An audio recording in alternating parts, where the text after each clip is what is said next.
Bonsoir, peuple de Dieu. Je vous souhaite la bienvenue dans l'église des révélations. Une fois de plus, je suis heureux parce que je vois que vous venez prendre connaissance du véritable évangile, les nouvelles révélations que le Père éternel nous donne dans cette année 2026. C'est pour cela que je suis heureux. Et je vous invite à être attentif à ce qu'on va prêcher ce soir, à ce message. Ce message est très important. Alors, soyez attentifs afin de recevoir les révélations, que vous puissiez les mémoriser. Amen. Quand on est attentif, on reçoit à 100% de la parole. Si on est distrait, on ne va pas avoir de révélation. Amen.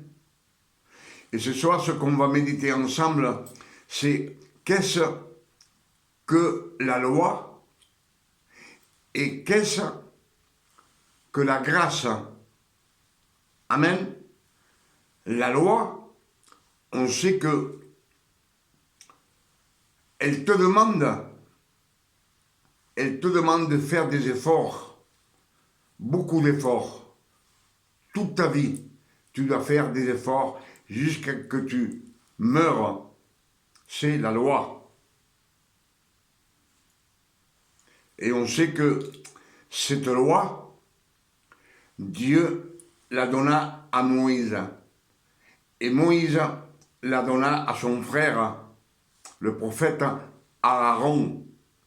Et Aaron donnait ses ordres au peuple d'Israël, aux 12 tribus d'Israël, afin qu'ils respectent ce que Dieu disait. Mais le peuple se plaignait toujours. Il murmurait contre Moïse, contre le prophète Aaron, et même contre Dieu.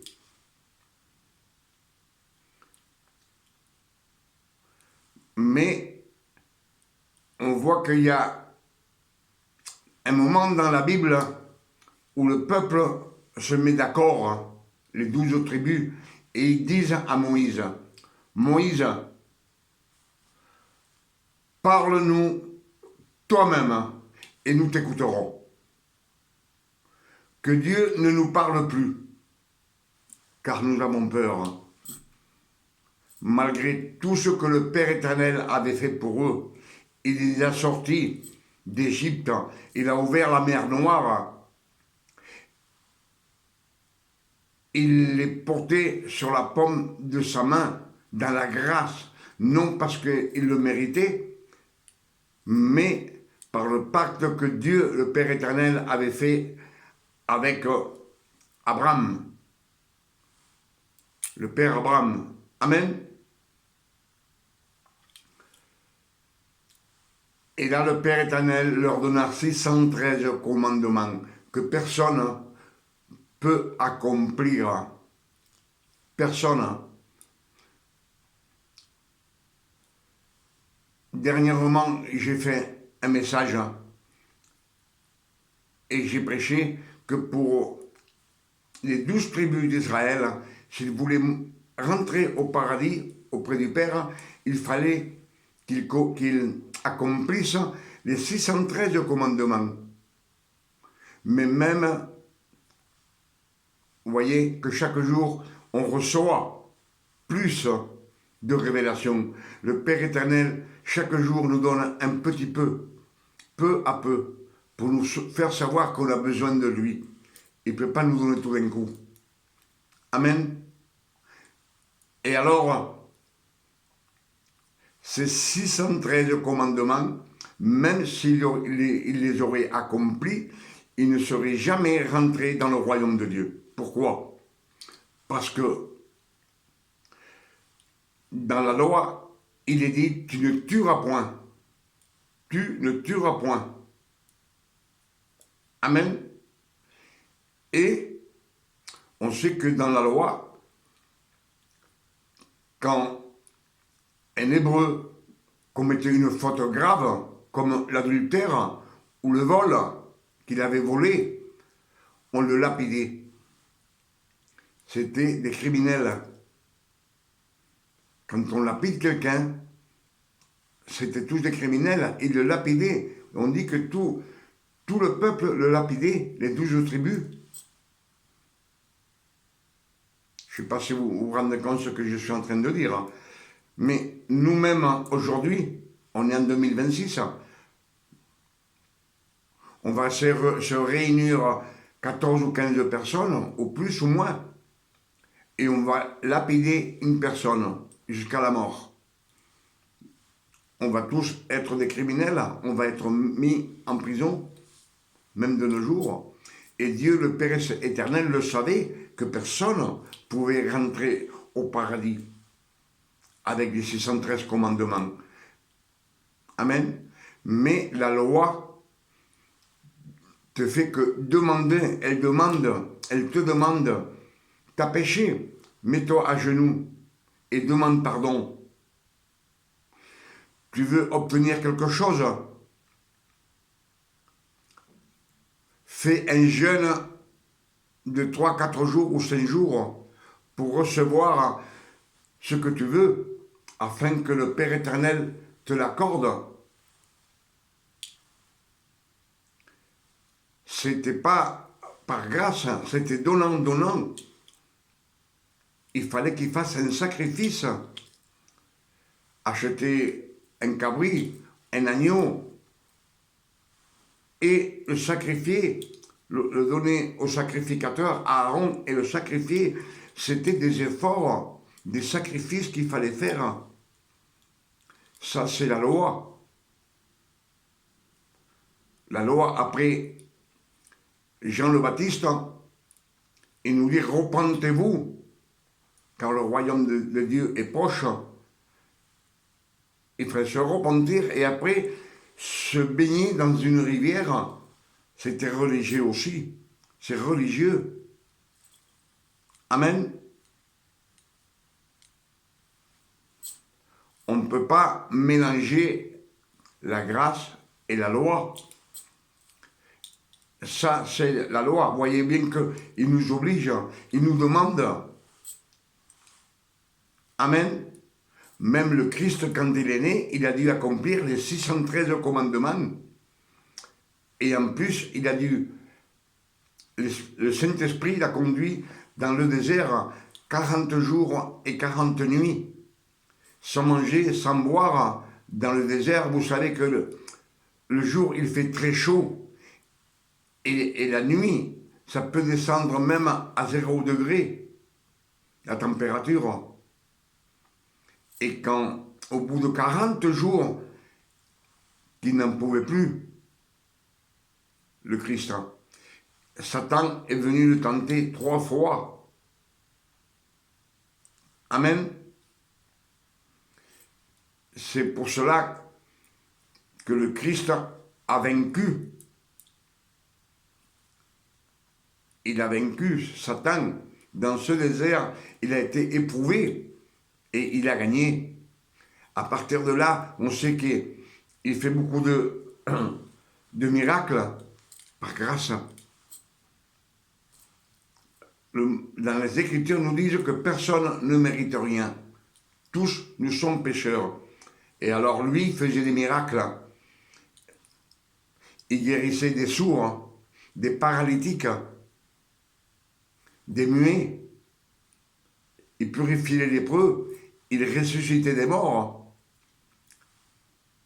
C'était des dons de grâce non mérités. Il donnait à manger à beaucoup, à plus de 10 000 personnes, qui nous disent les Écritures.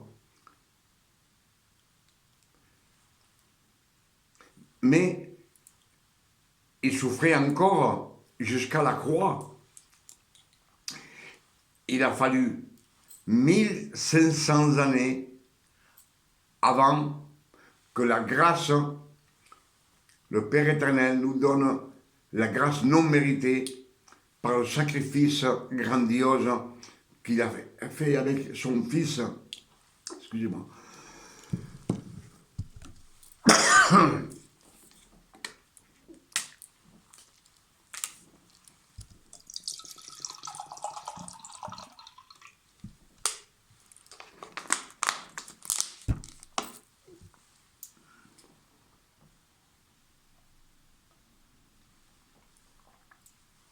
À votre santé.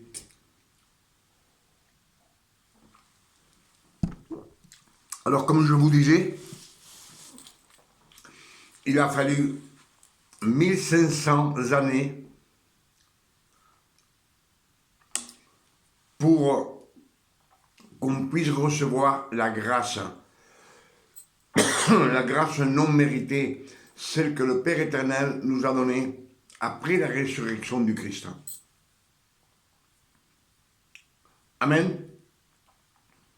Donc dans la loi, il n'y avait pas de disciples, il n'y avait que des serviteurs. Il n'y avait pas de disciples, il n'y avait que des serviteurs.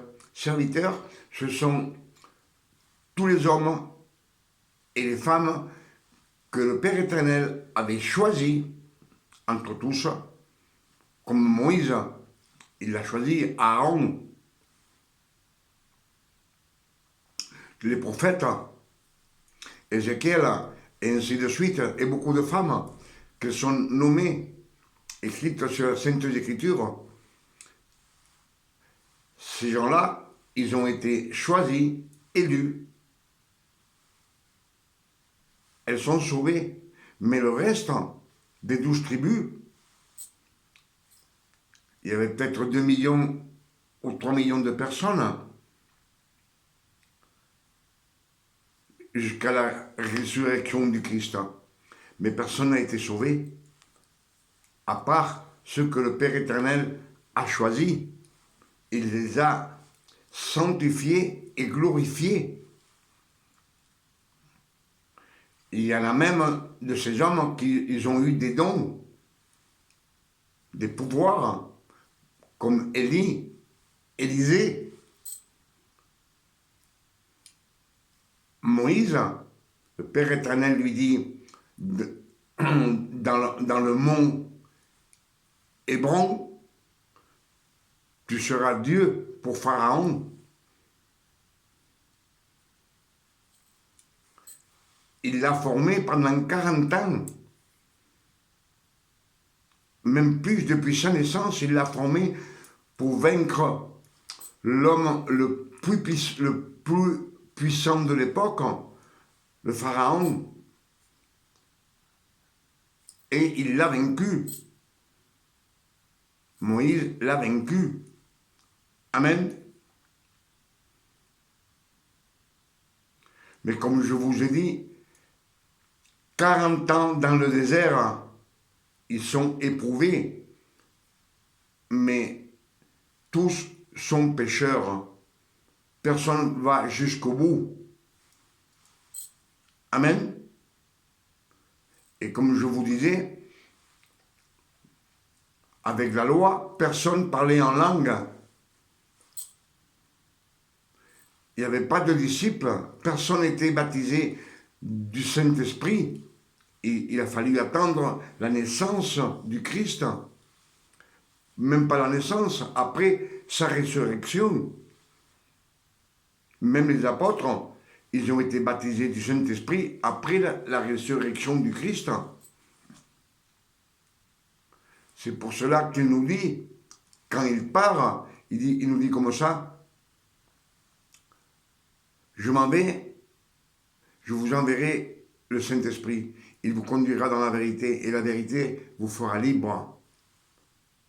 Faites des disciples de toutes les nations du monde. Amen. Donc on voit bien que dans la grâce et la loi sont deux choses différentes complètement, parce que la loi, elle nous oblige, comme je vous ai dit, on pêche à genoux, demander pardon, faire des sacrifices, des efforts de votre corps. Vous voulez quelque chose, demandez au Père éternel, vous le demandez en jeûnant, 2-3 jours sans manger, pour demander quelque chose, vous êtes en train de dire que le Père éternel est radin, parce que quand on se met à genoux pour demander quelque chose, c'est qu'on ne veut pas vous le donner.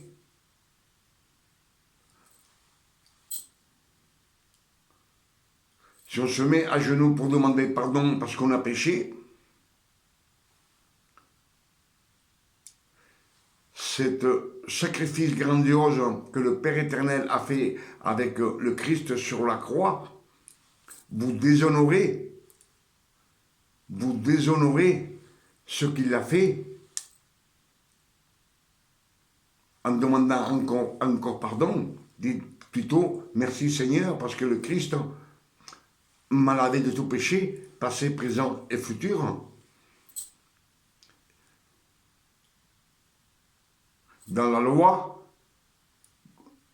comme je vous ai dit tout à l'heure, il fallait se repentir et après se baigner dans une rivière. C'est religieux. Ce baptême, c'est religieux.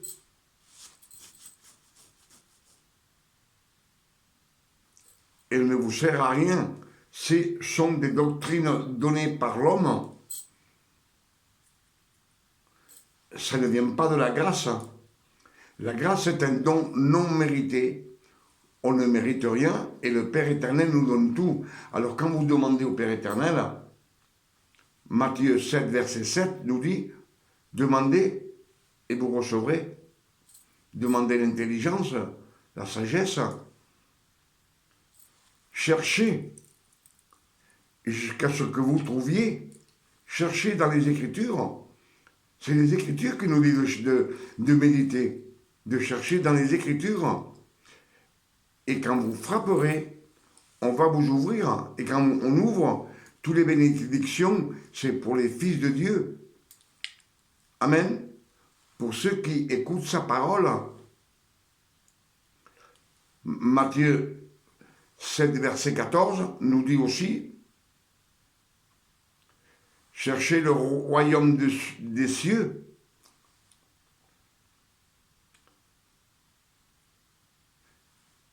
Et tout vous sera donné par-dessus. Mais premier, cherchez le royaume des cieux, c'est-à-dire dans les Écritures, cherchez la vérité, le vrai évangile, les révélations que le Père éternel nous donne en méditant les Écritures jour et nuit. C'est des conseils qu'on nous donne dans les Saintes Écritures. C'est des conseils qu'il nous donne le Père éternel. Il les a donnés à Moïse. Moïse devait suivre le Père éternel le jour. Tout le jour de la journée, il suivait le Père éternel. Le Père éternel les conduisait. Et la nuit, une flamme les éclairait pour qu'ils marchent la nuit aussi avec le Père éternel. Josué, Ézéchiel, les prophètes, puis dans les Saintes Écritures, il nous a dit, écoutez ma parole, soyez attentifs à ma parole. Même le Christ, il nous dit, soyez attentifs à ma parole. La parole, le Père éternel a choisi 12 apôtres et il les a donnés à Christ, afin que ces apôtres écrivent les 4 évangiles que nous avons. C'était des martyrs, les apôtres.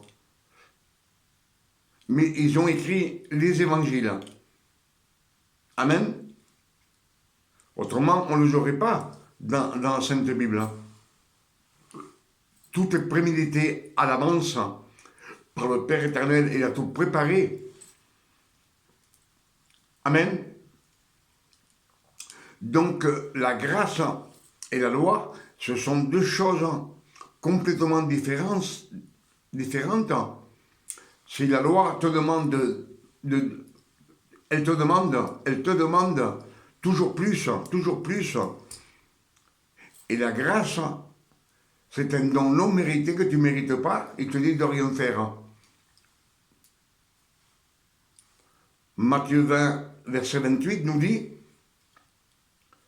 c'est le Christ qui parle, il dit, je ne suis pas venu pour être servi, mais je suis venu pour vous servir et donner ma vie comme une rançon pour beaucoup, pas pour tout le monde. Amen.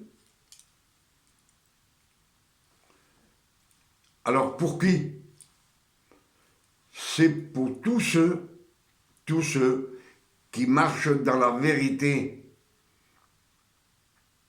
qui ne mélangent pas la loi et la grâce. On ne peut pas mélanger la grâce et la loi, on ne peut pas la mélanger. Si vous mélangez la grâce et la loi, vous savez que dans les Écritures, il nous est dit, on ne peut pas mettre du vin nouveau dans une vieille outre. La vieille outre, c'est une personne qui n'est pas née de nouveau. Amen. Même si elle prend le vin,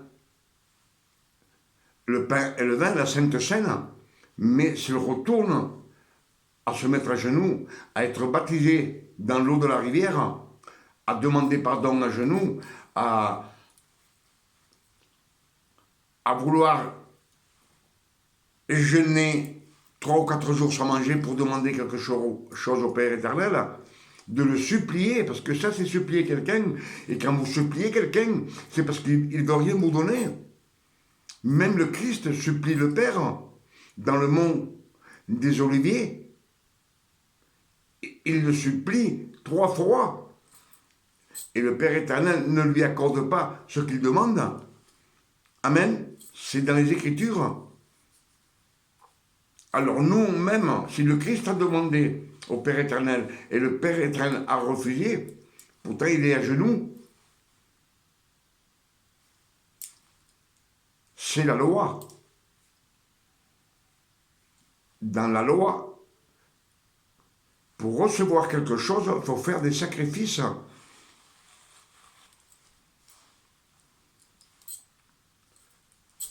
Il y a beaucoup d'églises aujourd'hui que pour avoir droit, être autorisé à prendre le pain et le vin, la Sainte Seine, il faut attendre 2-3 ans. Ce sont des doctrines d'hommes. Des doctrines d'hommes. Quand le Christ a donné la Sainte Seine, tous les disciples qu'il y avait ont pris le pain et le vin. Tous, même lui-même, le Christ, il a participé. Il a mangé le pain et il a bu la coupe. Même lui, le Christ lui-même. Amen.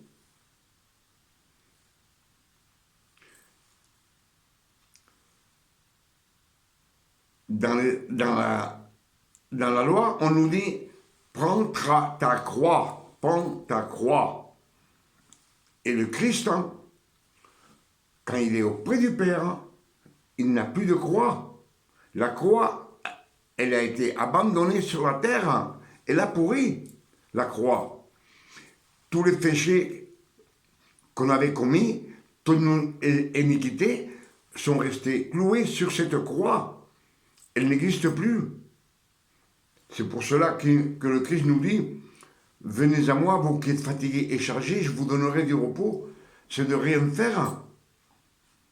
Je ne suis pas venu pour que pour être servi, mais pour vous servir à vous. Donc, c'est quelqu'un qui me sert, je suis à rien faire.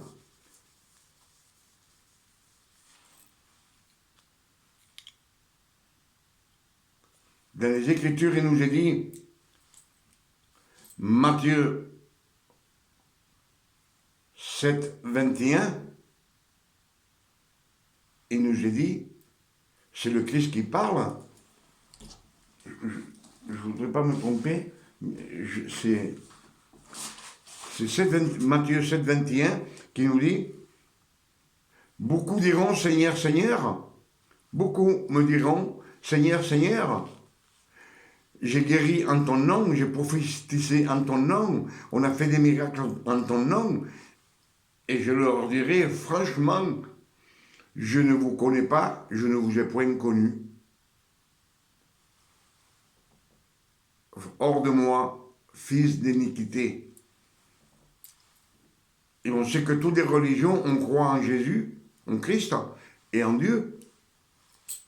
Mais ce sont des fausses doctrines. Ce sont des fausses doctrines. Dans la fausse doctrine, elle nous ramène nulle part. C'est des chemins sans issue. Le Père éternel nous dit, parlez du Christ en abondance. Parler en abondance, c'est parler toute la journée du Christ, à l'un, à l'autre, dans votre maison, à votre famille, à votre ami. Parlez du Christ, de ce qu'il a fait pour nous. C'est pas en 3 minutes le matin et 3 minutes le soir qu'on étudie la Bible, qu'on se remplit de l'eau, de la parole. Non, remplissez-vous de l'eau de la parole. Il nous dit bien, vous qui avez soif, venez et buvez gratuitement. Pourquoi gratuitement? Parce que lui, il l'a déjà payé. Cette parole que on prêche de nos jours, lui, il l'a payé sur la croix. Et les 12 apôtres aussi, ils l'ont payé sur cette croix aussi, pour pouvoir écrire les 4 évangiles. Eux aussi, c'était des martyrs. Ils sont morts cloués sur la croix. À part Jean, qui est mort de vieillesse, l'apôtre préféré du Christ. Et même Paul,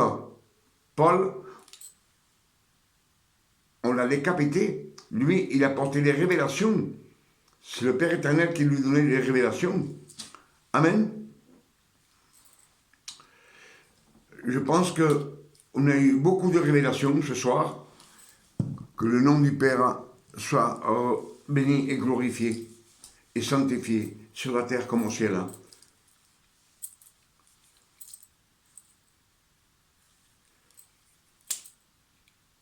Je sais qu'on est toujours redevable envers le Père éternel.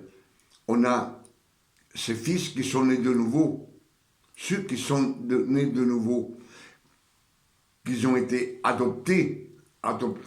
Si on est adopté, on adopte quelqu'un comme fils, on n'est plus serviteur, on n'est plus disciple, on n'est plus ouvrier. Amen. C'est les Écritures qui nous le disent. Galates 4, verset 4 nous dit, quand les temps furent accomplis, le Père éternel a envoyé le Christ, né d'une femme, né sous la loi, afin qu'il rachète tous ceux qui sont sous la loi et que nous reçussions l'adoption de fils. Et si on est fils, on n'est plus serviteur, on n'est plus ouvrier, ni disciple. Galates 5, verset 1 nous dit aussi, le Christ nous a donné la liberté et nous a affranchis de la loi. Affranchis complètement, effacés.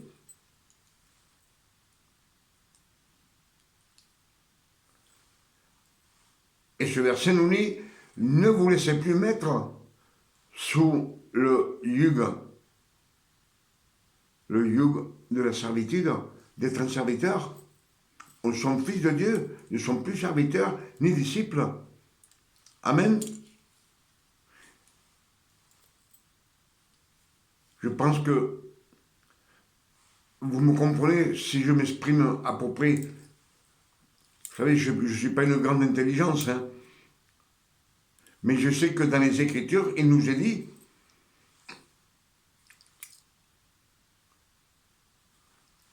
un Thessaloniciens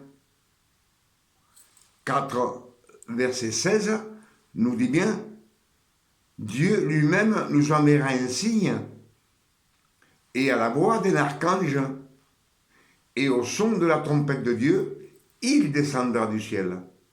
Il descendra du ciel, c'est le Père éternel qui descend du ciel. Et tous les morts en Christ ressusciteront. Que les morts en Christ, pas le reste, pas ceux de la loi, pas ceux qui mélangent la loi et la grâce. Et non, les morts en Christ. Simplement les morts en Christ.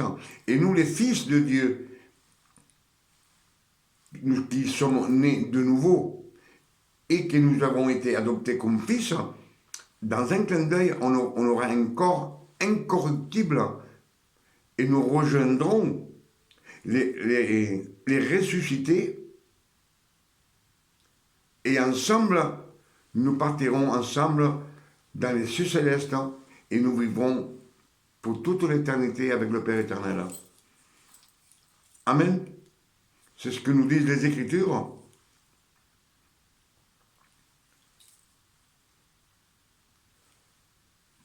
On sait bien que toutes les religions, les fausses doctrines d'hommes, ce sont des religions.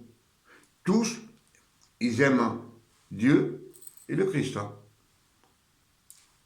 Et dans les Écritures, il nous est dit, beaucoup me diront Seigneur, Seigneur, et ils n'hériteront pas le royaume de Dieu. Pourtant, on sait que toutes les religions, tout ce qui est européen, toutes ces doctrines, témoins de Jéhovah, catholiques, mormons, on croit en Dieu. Il n'y a que la loi qui ne croit pas en Christ, en Jésus, à ce qu'ils ont fait. Mais eux, comme je vous ai dit, 1500 années, tout ce qui est né, ils ne sont pas entrés au royaume de Dieu. Ils sont tous morts. Jean 3, verset 5 nous le dit. Le Christ dit à Nicodème, Nicodème, c'est un docteur de la loi, c'est lui qui enseigne le reste. Il lui dit, si tu ne renais de l'eau et de l'esprit, tu ne rentreras pas au royaume de Dieu. C'est bien écrit. Alors, on ne peut pas rester se remplir de la parole en lisant un verset le matin et un verset le soir. C'est impossible. On est l'épouse de Dieu. On n'est pas l'épouse du Christ. Nous sommes l'épouse de Dieu. Nous sommes des frères en Christ. Amen. Mais on est l'épouse de Dieu. Si on est frère en Christ, c'est qu'on est fils de Dieu. On est le temple du Saint-Esprit. Là-dedans, nous sommes le temple du Saint-Esprit. L'Esprit est dans notre cœur, dans notre âme. Le temple n'a jamais été du Christ, ça a toujours été le temple de Dieu. Le temple de Dieu. Et Dieu a mis son esprit en nous. C'est pour cela qu'on parle en langue. Et c'est pour cela que les fils de Dieu font beaucoup de miracles. Et je dis bien les fils de Dieu. Le reste, vous savez, moi j'ai 74 ans. J'ai jamais vu dans nos églises faire un miracle, guérir quelqu'un, même d'une bronchite. Il a fallu qu'il aille au docteur. Amen. Avec toutes ces révélations, je dis merci Père éternel. Merci de nous donner autant de révélations dans cette année 2026. Et je demande au Père éternel, au nom de notre Sauveur Emmanuel le Christ, qu'il nous donne une nuit de repos, de tranquillité, de paix, de santé, comme le Père éternel donne à ses fils, à tous ceux qui sont nés de nouveau et qu'ils ont été adoptés comme fils. Que Dieu vous garde et qu'il vous bénisse et qu'il vous donne à avoir beaucoup de révélations, qu'il puisse faire tomber les écailles qu'on a dans les yeux quand on lit les Écritures et les bouchons que nous avons dans les oreilles, afin qu'on lise et on comprenne les Écritures. Je sais que des fois on dit, mais dans les Écritures il nous est dit que quand vous, si votre évangile est voilé, il est voilé pour ceux qui périssent, ceux qui vont au feu de l'enfer. Ceux qui périssent, c'est ceux qui vont au feu de l'enfer. Il nous dit bien, 2 Corinthiens 4, verset 3, nous dit bien, le Dieu de ce siècle a aveuglé l'intelligence du monde entier afin qu'on ne puisse pas voir briller la splendeur des évangiles. La splendeur, c'est la lumière. La lumière, c'est la parole. La grâce de notre Seigneur Jésus-Christ, par l'amour de notre Père éternel, qu'on a eu un don non mérité. Et sur l'évangile voilé, c'est qu'on n'a pas de révélation. Et si on n'a pas de révélation, ils nous disent bien, c'est pour tous ceux qui périssent. Ceux qui périssent, c'est ceux qui vont au feu de l'enfer. Il n'y a pas 26 chemins, mais... Amen.